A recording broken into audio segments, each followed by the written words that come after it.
Manage your student data efficiently within the Pindah Frame software. Navigate to the Students module to oversee all student records. To add an individual student, select the Create Student option. Enter the student's personal details, including their name. Provide a unique username for their login access.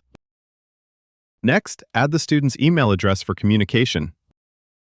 Assign them to the correct academic stage for grouping. Then, specify their classroom for organizational purposes.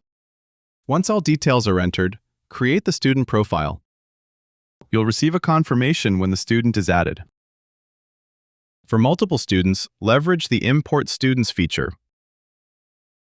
First, download the template to ensure correct formatting. Then, upload your completed file for preview and review. Verify all columns are correctly mapped to student fields. Confirm the import to add all students to the system.